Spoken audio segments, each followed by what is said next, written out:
Okay, so Vertiv, you published some predictions, things you think may be happening during 2023. So it'd be good to have a look at those in a bit more detail. And I think one of the sort of first ones important is you're suggesting there's going to be a bit more regulation out there. So it'd be good to understand sort of what you think, what you think that might be. Where is it? You're talking, national, regional, what, just some thoughts as to what that is. Sure. Okay. I mean, it's a complex area, and it'll vary by region, by country, and there's a number of different variables that determine, I suppose, the level of regulation that we anticipate we may see. But I think in terms of principally what's driving it, it's clearly the growth in the data center market, right? We know that data centers are underpinning a lot of the technological trends that are driving, new ways of working, more sustainable working practices, et cetera, but they're also becoming far more prevalent, in terms of the public's understanding of their role within society, and the fact that they are also they are energy intensive facilities, right? And that's something that's becoming, the public in general are becoming broadly more aware of. So from our point of view, there's been a huge amount of focus on optimization from an efficiency standpoint within data centers, and that's in the interest of data center operators to pursue, for obvious reasons, because the more efficient a facility is, the less power it will consume naturally, and that has a converse product, an impact on people's bills and energy bills, which is something particularly relevant today. But I think where we see the likes of regulation starting to come into play with the growing demand for data centers and how much they're consuming globally is going to be linked far more so to power availability, but then also the general principles of how that power is being physically produced, and enabling data centers to make them plug into more sustainable sources of power, and so on and so forth. So we're in a position, where we see a lot of trends around AI, a lot of trends around machine learning starting to come through, and we're seeing more user cases for these start to develop, and that's underpinned by having a stronger IT platform with a stronger network within which then these types of practices can be adopted.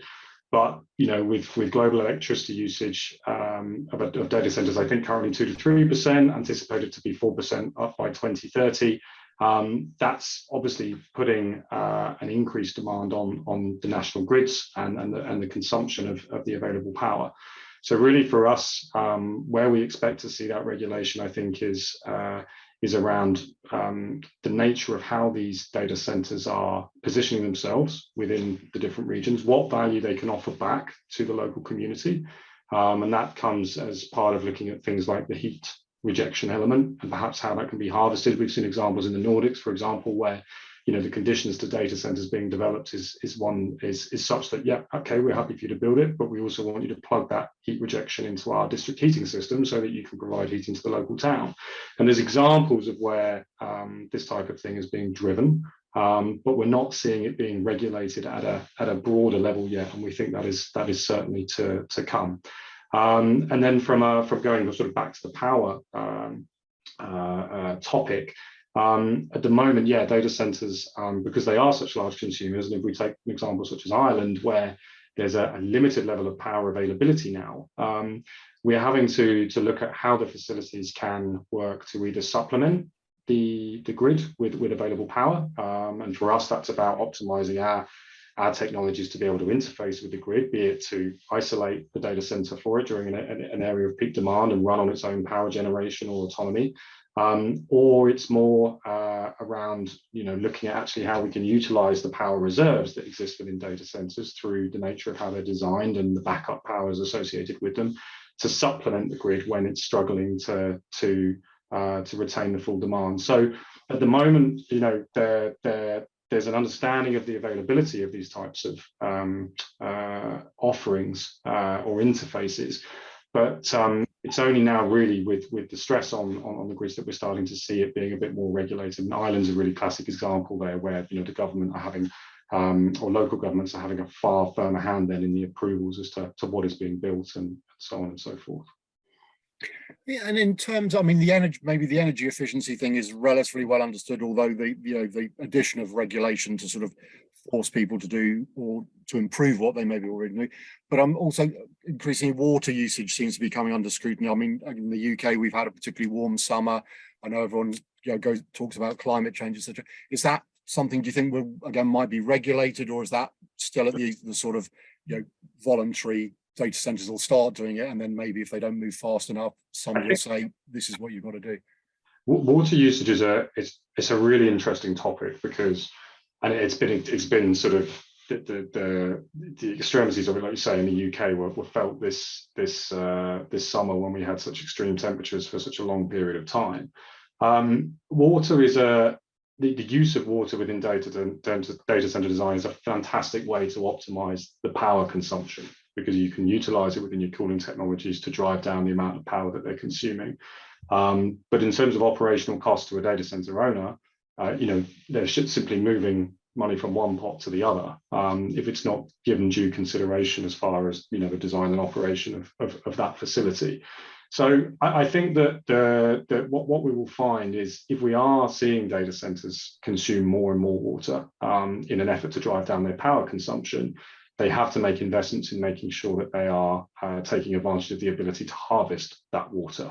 And also utilizing water treatment and reuse or recycling type setups within their water infrastructure that's plugging into the cooling systems that are utilizing it, to maximize the use of that available water on site and the supply to site, to ensure that the utilization of it is not too excessive. So I think it's I know in the US, for example, there's sort of bigger issues there in terms of that water availability, and the conditions they have with droughts are also far more extreme. And so I think it's kind of the big thing from a sort of our take on it is that water, it's important to make use of it, but actually if you design a facility where it's inherently reliant on it for a very large portion of the year, that's actually not necessarily the most progressive way of looking at things in the here and now. So if you take some of the sort of latest generation of chillers that we work on, for example, we have adiabatic cooling systems, which is basically water that runs across pads, which will help reduce the temperature onto the chiller to get more free cooling performance. But if you switch that water function off, you still have the full availability of the chiller. It's not inherently reliant on that water usage. And what we may see is a bit more of a shift towards those types of design principles, as opposed to technology platforms that are 100% reliant on it all of the time, simply because of that availability aspect. So we don't expect that this summer was a freak in terms of the extremities of the conditions, right? Everyone's very much in tune with the idea of our summers potentially getting more and more extreme, and therefore those design principles need to be considered for data centers as well. And that'll be driven more so by local governmental regulation, we think. And in terms of both the sort of energy, the water, etc., I mean, to my mind, there are sort of three types of data center. That you've got your sort of greenfield, you've got a blank canvas, so therefore really there's no excuse why it shouldn't be the most sort of, shall we say, environmentally optimized facility. You've got brownfield, where people are taking over maybe a factory or a warehouse or whatever and repurposing it. Yeah. And then you've got legacy data centers. So I know it's a big area, but can you sort of summarize or point out what the pros and cons with each, or will we eventually move you've got to build a greenfield, because if you're trying to upgrade an existing facility, you're just not going to get where you need to be for environmental reasons? What are your thoughts? Greenfield is, like you say, with greenfield, the biggest issue now is around getting that buy-in from the local authorities and the local community aspect, right? And those are actually relatively straightforward things to address. If you have your power and you have your connectivity, then it's more about the ESG agenda. Really, and how these companies are, how data center operators are looking to bring that additional value and elevate themselves, to gain the approval to build. And we see different examples of that, right? There's companies that are, looking at doing away with diesel generation and moving to gas, or looking at actually, larger adoption of lithium ion, so that they're not, reliant or seen as a polluter to the local environment, even if generators are running for a fairly insignificant period of time. And they're also promoting things like rainwater harvesting that I've mentioned previously, and they're kind of a number of sustainable principles that are making up the foundations of new greenfield sites and how they're being built. I think district heating is a really interesting one, and the Nordics are a sort of quite ahead of other parts of Europe in particular in terms of this, because your average data center or hyperscale data center is consuming something like the equivalent of 37,000 homes worth of power. Now that doesn't mean that we could heat 37,000 homes from a single data center, but you are still talking the thousands. And then obviously we in the UK we have a legacy domestic infrastructure, and it's difficult to plug those types of things in. But I think that what we will see on the greenfield side of things is that's where the local authorities and the regulation have to really start to push the boundaries in terms of looking at how they can make use of these assets for more than just the IT platforms that they're hosting. And there's huge opportunity there with relatively straightforward technical advancements in terms of the infrastructure. The technology is there to do it. It's just actually the incentives at the moment aren't quite in place. From a brownfield point of view, you're quite right, and we've seen quite a bit of this with companies that are buying up, data center developers that are buying up old factories, sites where the power is there, but these sorts of facilities were not designed to be a data center from day one. And I think there your biggest restriction is the building itself, right? In many ways, it's a more sustainable concept to be repurposing a building because you're not having to pour anywhere near as much concrete, and the nature of the embodied carbon associated with the construction is less. But you can be limited by the types of, particularly the cooling that you're looking to use. So there, it's about consulting with suppliers like us to understand what's at your disposal and the relative pros and cons from an efficiency, but also a sustainability standpoint in terms of the use of that type of equipment. So typically when we talk about water usage in data centers, it's associated with indirect air-to-air air handling units or direct air handling units and so on. But actually the nature of our chilled water platforms and even some of our DX systems now can actually provide very comparable levels of energy efficiency. It's just about consulting with us to understand it, and they also have then the flexibility to work and stitch into existing brownfield sites, typically. So we have a system called a pump refrigerant econophase off our PDX platform, which is a DX-based system. And the pipe work that connects the indoor units to the outdoor units is relatively small, and it can be stitched and weaved through existing buildings. But scaled up to service fully fledged data centers that are tens of megawatts in size. From a legacy standpoint, I think the legacy sites it's the age-old risk versus reward, right? We are, and a number of data center operators are chained to the legacy IT setups that they have, and I think there. It's kind of, and we've done some tremendous work with different clients over the years where we've looked at how we can utilize the breadth of the portfolio, both from a power and a cooling point of view, to upgrade and swap out old legacy equipment, and you get significant gains just through achieving that alone, but doing it in a very risk mitigated way.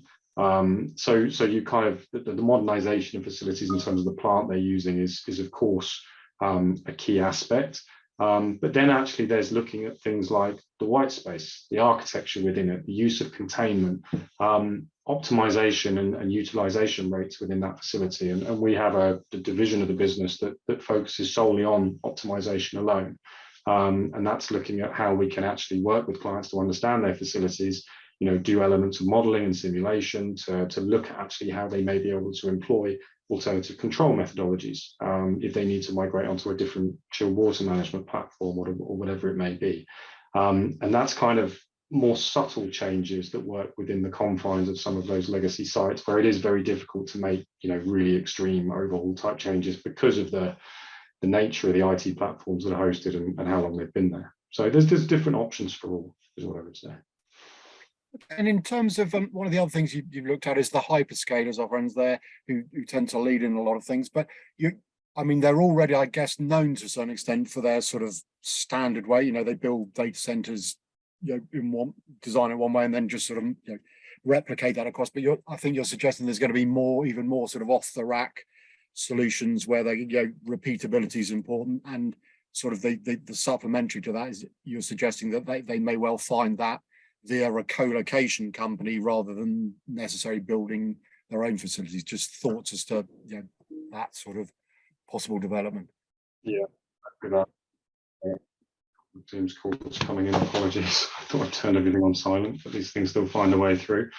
Yeah, so from a modular point of view, the term modular in the context of data center design and construction is incredibly broad, right? So the kind of the most obvious one is a full prefabricated modular construction of a facility, and I think we see real growing demand for that. Particularly in the markets where the construction industry itself is less mature. So take Africa as an example, right, where the rise of the development of the telco networks and the kind of the adoption of a lot of the modern working and social working principles and social media platforms and so on and so forth. Everything that's driven by the sort of classic data center operators in terms of what they support is being adopted at a rate across large areas of Africa, for example, at this point in time. But the construction industry itself doesn't have the experience of building data centers at size and at scale and at the pace that we see in mainland Europe, as an example. So there, prefab has a really strong business case, and it warrants that approach for the full build, so to speak. But second to that, we see a lot of development in looking at prefabricating, the full powertrain. Now that might be in a containerized module where you've got the switchgear, the UPS, the batteries, and so on and so forth. And that is something that a lot of co-location companies who are either acting on behalf of or building for hyperscalers, or the hyperscalers themselves are using direct. And then we also see modular, in the white space where we have full sort of integrated racks, aisles, containment, skid-based systems, which are being driven as well. So they're all there's various different facets to it, and all are being utilised in different ways. But what's underpinning the kind of, I suppose, the drive for growth in that segment is standardisation. And I think that the hyperscalers are still continuing to deploy at pace. Some of that's self-build, and some of that's obviously using the colos to gather that presence that they need in the respective markets, perhaps where they don't have the ability to deploy themselves.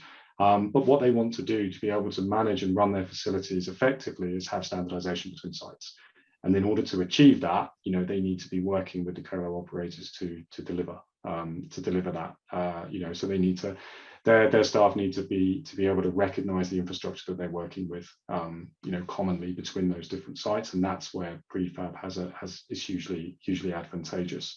So it's kind of that's kind of one of the key themes, I think, in terms of how we see them building on what we've seen over the course of this year and replicating more of that at pace in 2023.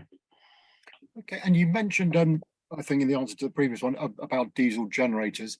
And people talked about it for a while, maybe, but you're suggesting that maybe it is now the time, their days are really numbered, and there are going to be alternatives to them. So just thoughts as to what those alternatives are, and is it really, because I know it's kind of been predicted for a while, is it really the sort of tipping point now, or what sort of time frame do you think diesel generators may be consigned to the darkness, if you like? Yeah, there's no getting away from the fact that they are still and will remain, a critical part of a lot of facilities as that backup power source for some time, right? And that's because there's a very large existing estate of data centers that have used that platform, and this is where the regulation is coming in, and the pressure on emissions is what's driving the change now. And for us, as we're not a generator manufacturer, but obviously our equipment is part of the powertrain within which they sit. And if you're looking at alternative sources of backup power, the big one that's being talked about a lot at the moment is hydrogen fuel cells. That's not a straightforward pairing the classic UPSs that we have. So we're having to work quite hard and have a number of strategic partnerships with different players within the industry to look at how we can facilitate that and develop products which are nearly ready to complement switching to those alternative type of backup power generation sources. So the big one is hydrogen for sure. But what we're actually seeing as a bit of a go-between, aside from the natural gas-based generation sets, which we've seen some clients taking up, is actually people that are looking at lithium ion and the autonomy associated with the design of their data centers. So the brilliant thing about lithium ion is that unlike your classic lead acid batteries, you can cycle, you can charge and discharge those batteries at a much higher rate without it having the same sort of detrimental impact on the battery life. And what we're seeing, and this isn't just in hyperscale, actually we're seeing it more so in enterprise at the moment, is certain facilities are actually saying, okay, well, if we invest in a large lithium ion battery as a storage system that is the classic autonomy for our data center, typically to ride through that switch from grid power to backup power and so on and so forth, that enables us to actually utilize that asset to supplement the grid as well. So instead of actually having the diesel generation backup, we can have a battery with a 30-minute or a 60-minute autonomy on it, which is typically the worst case period we'd be looking at anyway in terms of an outage. And instead of having something that's generating emissions when it's running and has quite a labor-intensive maintenance regime associated with it, we can utilize the battery to ride us through those periods of time. And then in instances where the battery isn't required, we can use it to supplement the grid. And that happens in different ways. We can either feed grid back into the power that's being stored by that battery, or we could actually utilize the autonomy on that battery to power our site for a period of time to isolate ourselves from the grid when the grid is struggling to reach that peak demand, the likes of which we mentioned before. So I think those are kind of the two key things. And obviously the big attraction about both of those is that they don't have a high level of emissions associated with them when they're running, right? The hydrogen fuel cell in effect doesn't have that association, and then the lithium ion piece, is simply a power reserve and a power store. Okay, and one of the other, I mean, again, it's been here for a while, but it seems to be gaining pace, is the sort of higher and higher densities for data centers. And liquid cooling, I know everyone says, IBM were doing it back in the 70s and stuff, but there seem, liquid cooling, Mark II or III or whatever you want to call it, seems to be gaining significant momentum now. And I'm interested, do you think now that is sort of unstoppable? As I say, it's been a bit sort of niche. Is it becoming more and more mainstream?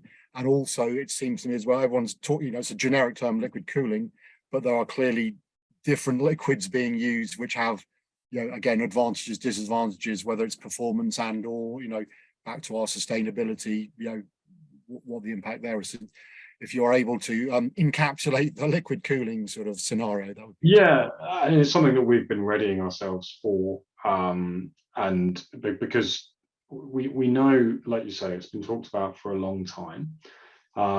Typically with something as disruptive as liquid cooling could be as a trend, the sort of wider market adoption is typically driven by the hyperscalers. They're the ones that typically tend to set the trend in terms of the adoption.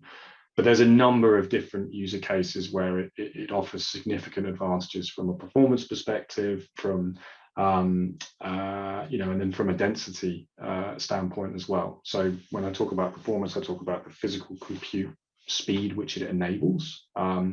If you talk about the sort of the power densities, it's the space that it takes up. You can have huge amounts of IT power confined to 10% of the typical space that would take in an air-cooled data center. So I think it was Uptime in their 2022 Global Data Center Survey said something like 20% of operators now are dealing with data centers where they have rack densities in excess of 40 kilowatts in certain instances. And there comes a point where attempting to condition that in a classic air-cooled fashion using air just becomes less efficient. There are still efficient ways of dealing with it, but typically it will be more efficient to utilize water. And that's simply down to the fact that water is it's far more efficient at transferring heat at the end of the day.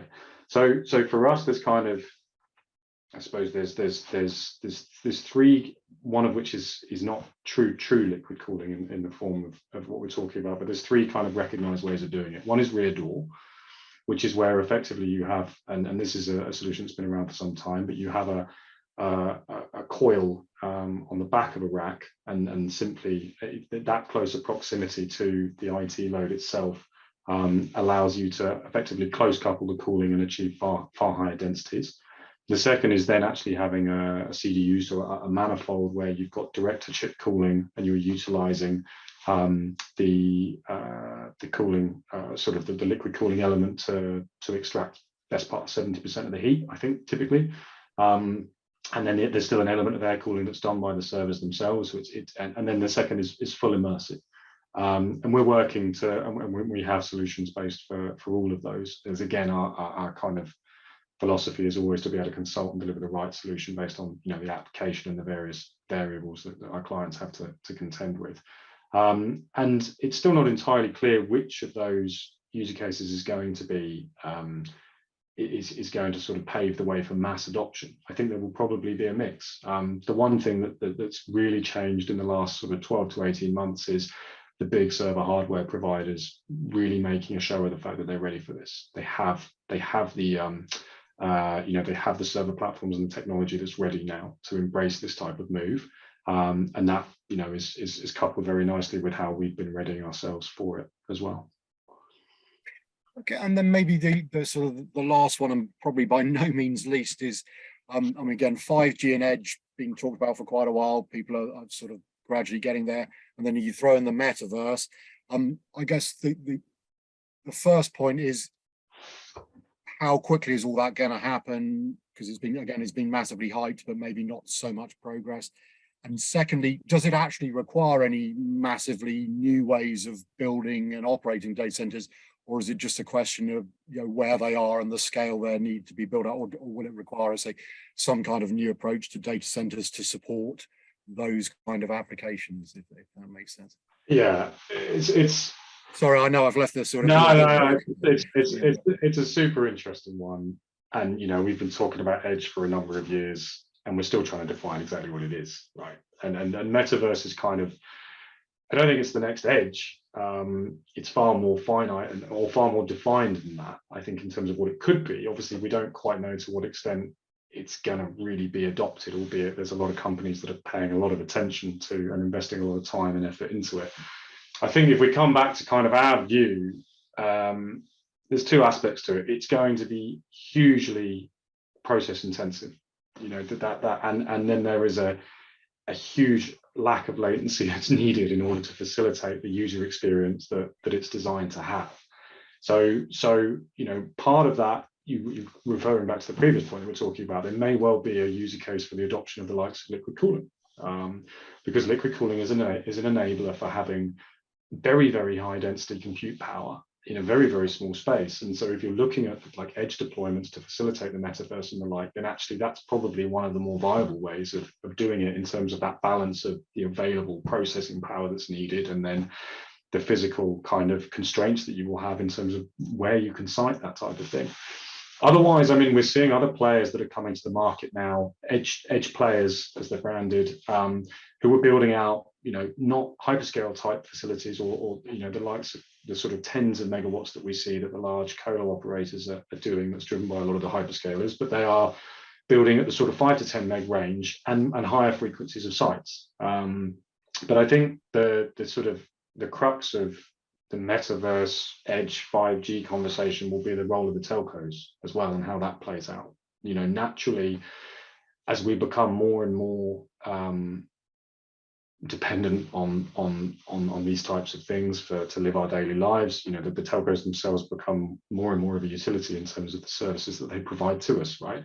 And 5G alone is probably not going to be sufficient to support the metaverse. So there we will have to see, you know, continued, as they always will continue, to investment in the network infrastructure to be able to facilitate it. And I know that we'll see how that manifests itself in terms of years to come. But you know, we kind of look at it and think there's going to be some sort of marriage of convenience at some point between the telco operators and some of the organizations that are involved in things like the metaverse, simply because the two are so dependent on one another, to enable the user experience that it's designed to have. So yeah, it's an interesting one, but there's still a big sort of let's watch this space about it, right? And just sort of finally, as we wind up, I know you won't sort of give away too many secrets, but what's bearing in mind what we've talked about, and you've alluded obviously to some things Vertiv are doing in any case, but are there any things we need to look out for from yourselves? Is it more of the same, or have you got some interesting technologies that are sort of bubbling away? Just anything you can share as to what we can. We've got some really interesting new developments, and across a really broad range of applications. I think that there's no denying that sort of suppliers, we've all faced various challenges over the last couple of years, and the market has been testing, particularly from a supply chain standpoint, but that hasn't stopped us innovating, and we're seeing, we should see some real breakthrough product launches next year, which will fuel, the fuel is the wrong word, but it will very much tie into tackling a lot of the problems that we've talked about here that the various clients are facing from both, the efficiency standpoint, but actually more so that sustainability play. We as a business have, we've got a growing ESG agenda, and that's reflected now in the products that we're developing and how those problems can help tackle our clients' ESG agendas as well. As well as taking responsibility for our own, ESG actions as well within our business. So, yeah, there will be innovations on power, there will be innovations on cooling. We will continue to innovate in our prefabrication capabilities and look at how we can design and standardize on solutions that will support the ever-evolving needs of our clients. And yeah, I'm sure there'll be some other topics that we'll probably want to be talking about as we sort of step into 23. Oh, that's great. I mean, it's been lovely to chat to you. Appreciate you giving some time and sharing some great insights. So Alex, thanks very much indeed. Thank you. Likewise, Phil. Really appreciate the time. Thanks.